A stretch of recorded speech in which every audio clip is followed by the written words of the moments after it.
There was once a king's son who told his father that he wished to marry.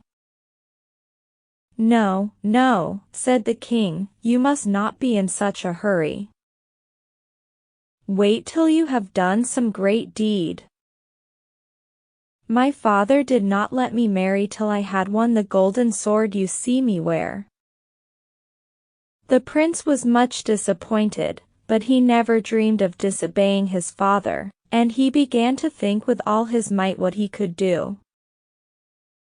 It was no use staying at home, so one day he wandered out into the world to try his luck, and as he walked along he came to a little hut in which he found an old woman crouching over the fire.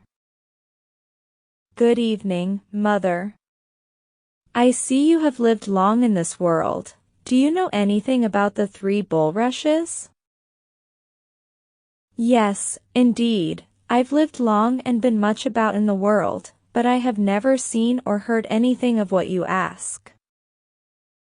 Still, if you will wait till tomorrow I may be able to tell you something." Well, he waited till the morning, and quite early the old woman appeared and took out a little pipe and blew in it, and in a moment all the crows in the world were flying about her. Not one was missing. Then she asked if they knew anything about the 3 bulrushes, but not one of them did. The prince went on his way, and a little further on he found another hut in which lived an old man. On being questioned, the old man said he knew nothing, but begged the prince to stay overnight, and the next morning the old man called all the ravens together, but they too had nothing to tell. The prince bade him farewell and set out. He wandered so far that he crossed 7 kingdoms, and at last, one evening, he came to a little house in which was an old woman. "Good evening, dear mother," said he politely. "Good evening to you, my dear son," answered the old woman. "It is lucky for you that you spoke to me, or you would have met with a horrible death.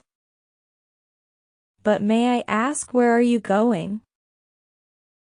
"I am seeking the 3 bulrushes." "Do you know anything about them?"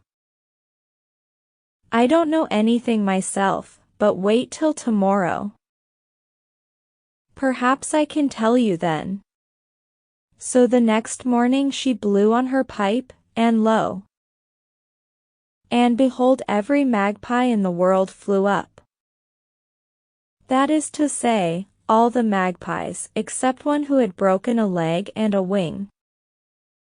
The old woman sent after it at once, and when she questioned the magpies, the crippled one was the only one who knew where the 3 bulrushes were. Then the prince started off with the lame magpie. They went on and on till they reached a great stone wall, many, many feet high. "Now, prince," said the magpie, "the 3 bulrushes are behind that wall." The prince wasted no time.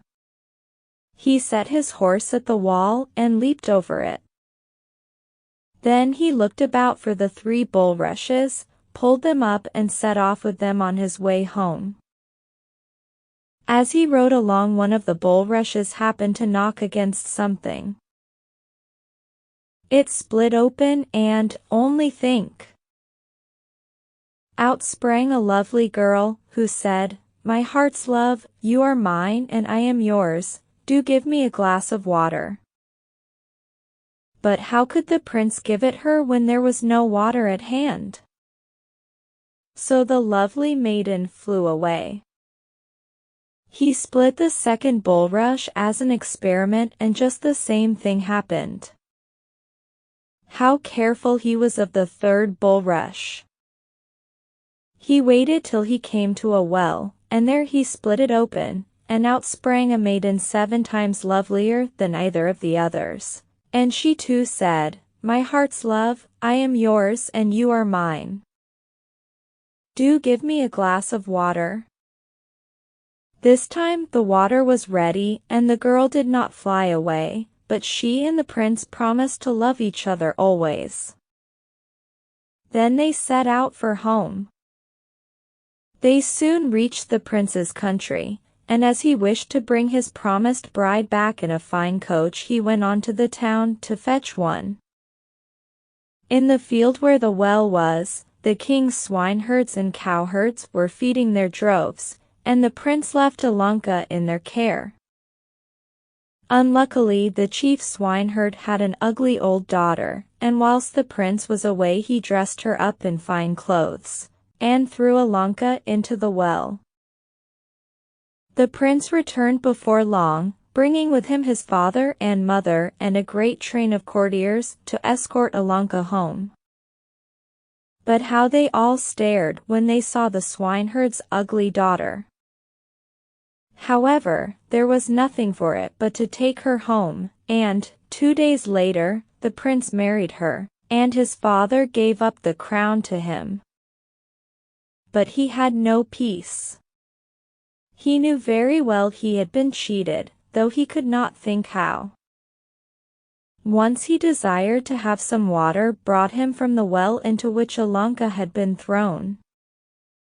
The coachman went for it and, in the bucket he pulled up, a pretty little duck was swimming. He looked wonderingly at it, and all of a sudden it disappeared and he found a dirty-looking girl standing near him. The girl returned with him and managed to get a place as housemaid in the palace. Of course she was very busy all day long, but whenever she had a little spare time she sat down to spin. Her distaff turned of itself and her spindle span by itself and the flax wound itself off, and however much she might use there was always plenty left. When the queen, or, rather, the swineherd's daughter, heard of this, she very much wished to have the distaff, but the girl flatly refused to give it to her. However, at last she consented on condition that she might sleep one night in the king's room. The queen was very angry, and scolded her well, but as she longed to have the distaff she consented, though she gave the king a sleeping draught at supper. Then the girl went to the king's room looking 7 times lovelier than ever. She bent over the sleeper and said, "My heart's love, I am yours and you are mine. Speak to me but once, I am your Ilonka." But the king was so sound asleep he neither heard nor spoke, and Ilonka left the room, sadly thinking he was ashamed to own her. Soon after the queen again sent to say that she wanted to buy the spindle. The girl agreed to let her have it on the same conditions as before, but this time, also, the queen took care to give the king a sleeping draught. And once more Ilonka went to the king's room and spoke to him, whisper as sweetly as she might. She could get no answer. Now some of the king's servants had taken note of the matter, and warned their master not to eat and drink anything that the queen offered him. As for 2 nights running she had given him a sleeping draught. The queen had no idea that her doings had been discovered, and when, a few days later, she wanted the flax, and had to pay the same price for it, she felt no fears at all. At supper that night the queen offered the king all sorts of nice things to eat and drink, but he declared he was not hungry, and went early to bed. The queen repented bitterly her promise to the girl, but it was too late to recall it, for Ilonka had already entered the king's room, where he lay anxiously waiting for something, he knew not what. All of a sudden he saw a lovely maiden who bent over him and said, "My dearest love, I am yours and you are mine. Speak to me, for I am your Ilonka." At these words the king's heart bounded within him. He sprang up and embraced and kissed her, and she told him all her adventures since the moment he had left her. And when he heard all that Ilonka had suffered, and how he had been deceived, he vowed he would be revenged. So he gave orders that the swineherd, his wife and daughter should all be hanged. And so they were. The next day the king was married, with great rejoicings, to the fair Ilonka, and if they are not yet dead, why, they are still living.